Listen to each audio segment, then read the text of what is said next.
Друзья, всем привет, с вами канал Stable Diff. Сегодня у нас речь пойдет про Trellis 2. Это одна из лучших локальных моделей преобразования изображения в качественную трехмерную модель.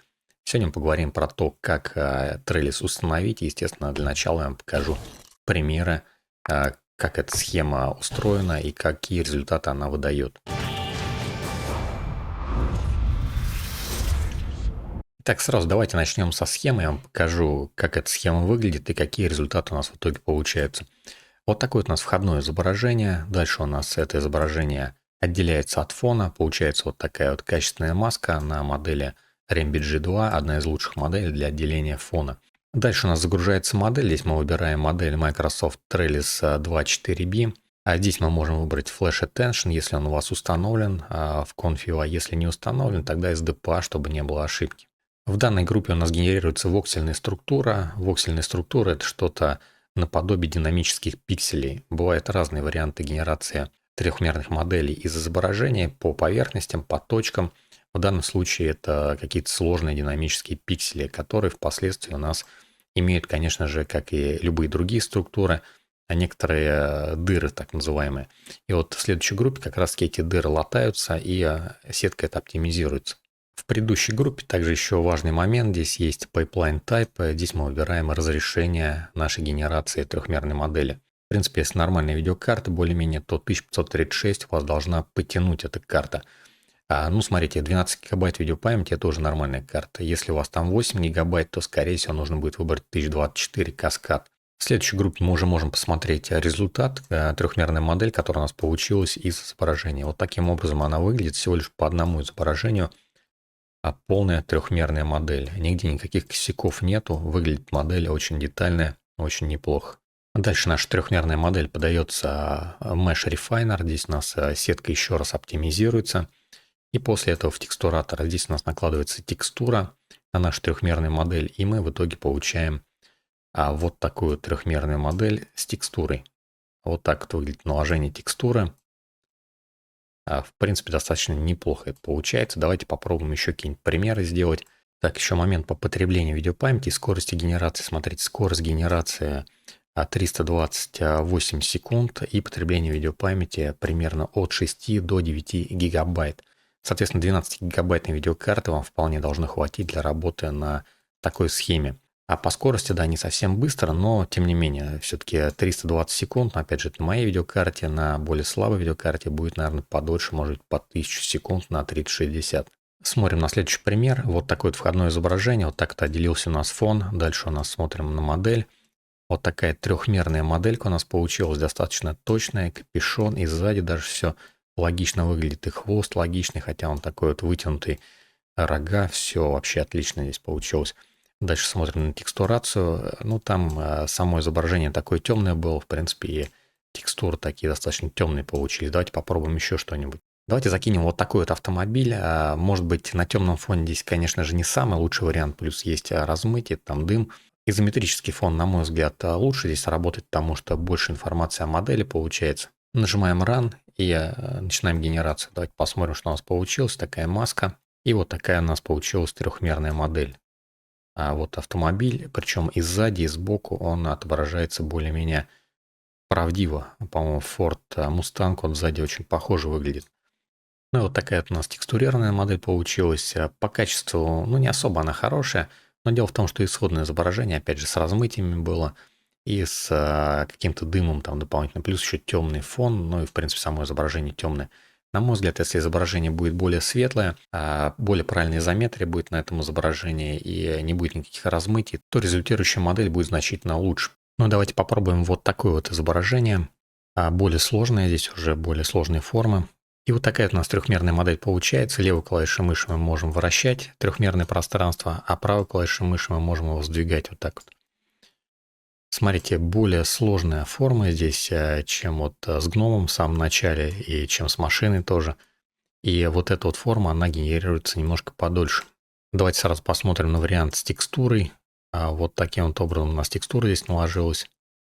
Вот так трехмерная моделька выглядит. Смотрите, поскольку сложнее вот сама форма здесь получается, здесь и генерация дольше значительно выходит. Поэтому, возможно, вам придется понизить немножко пайплайн вот здесь на 1024, иначе просто очень долго ждать. Но если у вас есть время, конечно, можете запустить и пойти там пить чай или гулять. Ну и давайте посмотрим, как это все установить. Я буду это делать на своей последней сборке. ConfUI Torch 2.10 CUDA 13 и Python 3.13. Вы можете мою сборку скачать по ссылке в описании под этим видео. Она абсолютно бесплатно доступна, скачивайте. Ее достаточно распаковать. Выбираем 7-zip архиватор. Последний, если у вас не последний, скачайте с официальной страницы 7zip.org. Нажимаем распаковать, нажимаем здесь ОК.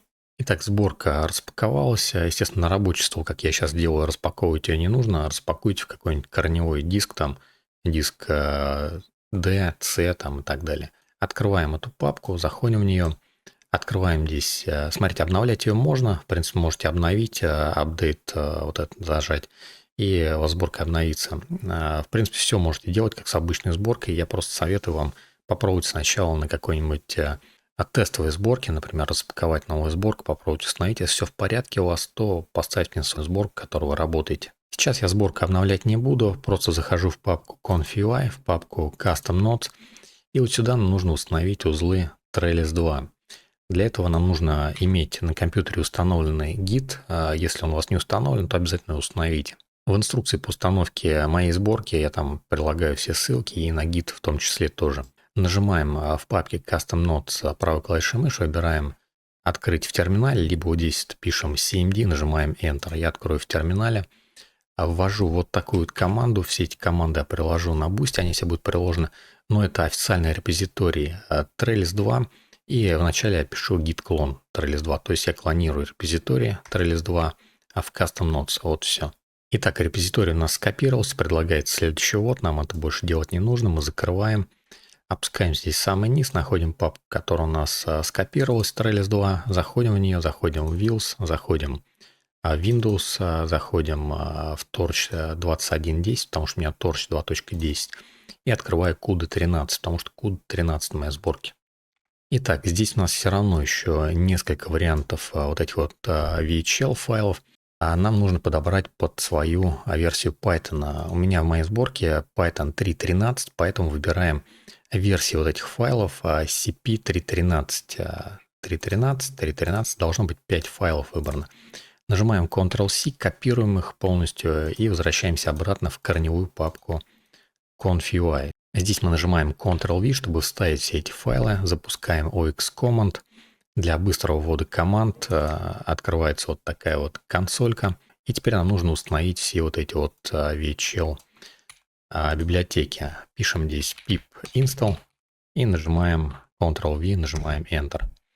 То же самое делаем с другими библиотеками. Также их все копируем. То же самое пишем pip install, нажимаем Ctrl-V, нажимаем Enter. Копируем следующую библиотеку, пишем pip install, Ctrl-V, Enter. Копируем следующую библиотеку, pip install, Ctrl-V, Enter.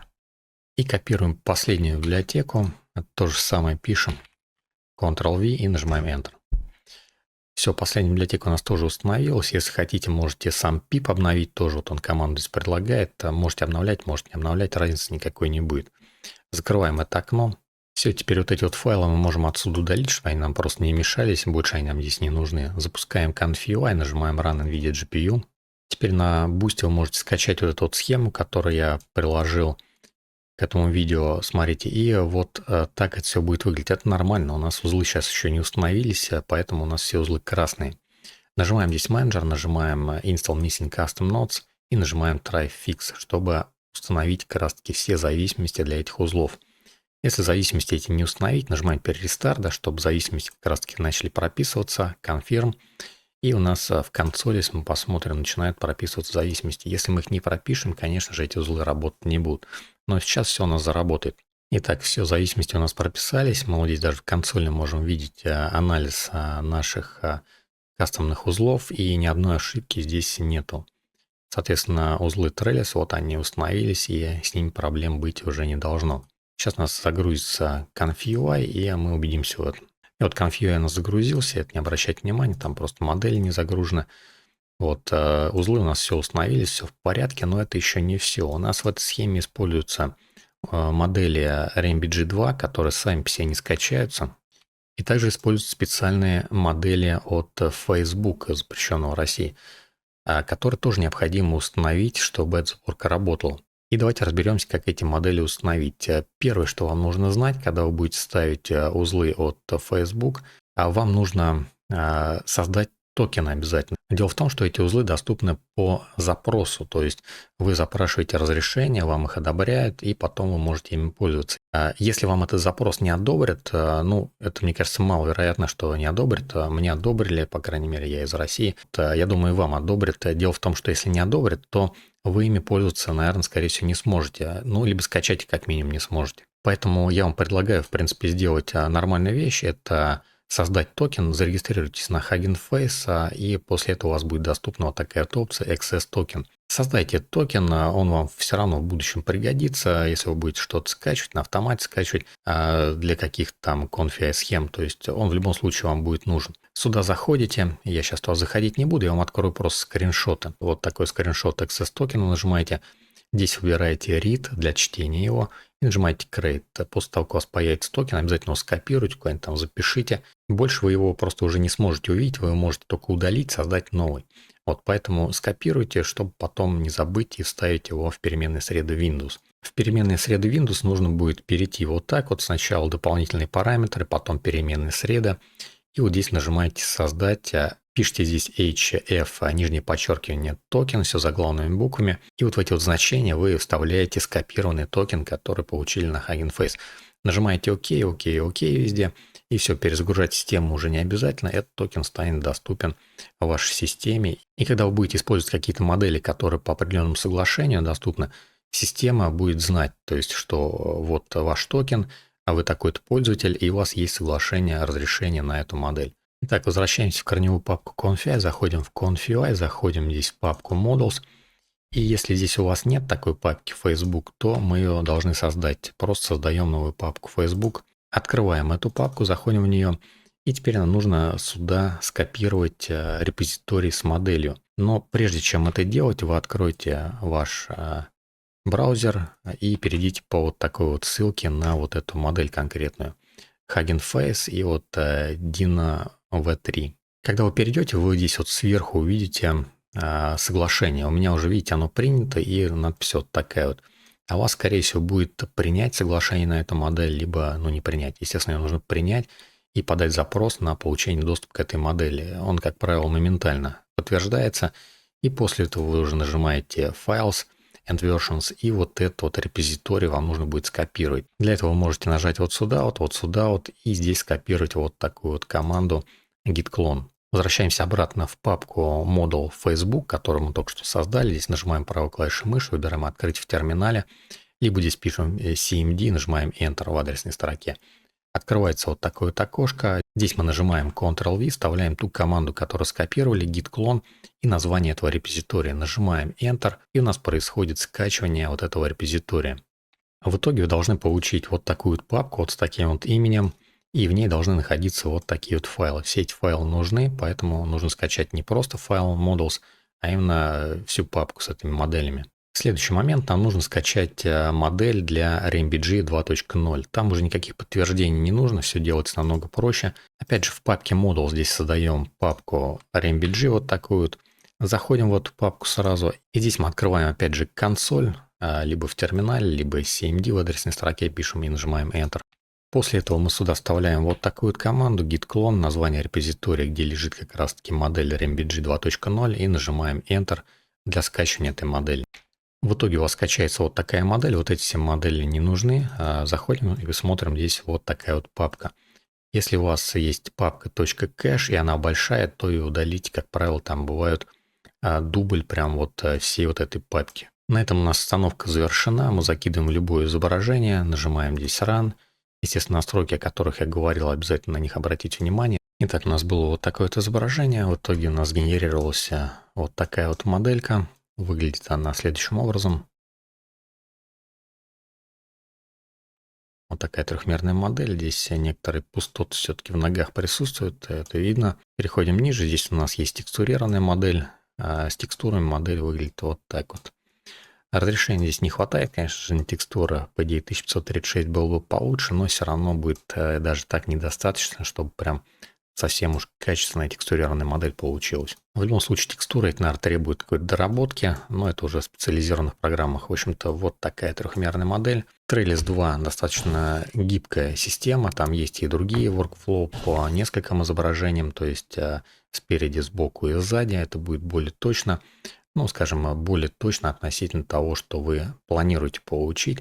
Но в целом, как бы и по одному изображению тоже достаточно лаконично строится трехмерная модель. По потреблению видеопамяти здесь не особо большое потребление видеопамяти, там до 9 гигабайт, я больше даже не видел, причем на 1536 памплайне.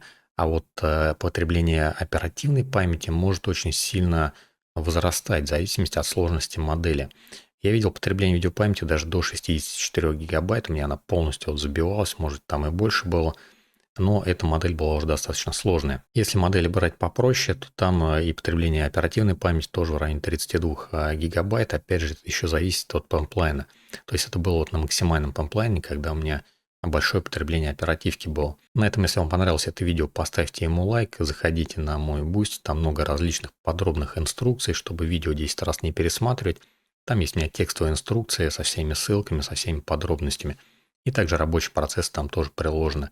Заходите на мой телеграм-канал, там я выкладываю различные интересные новости.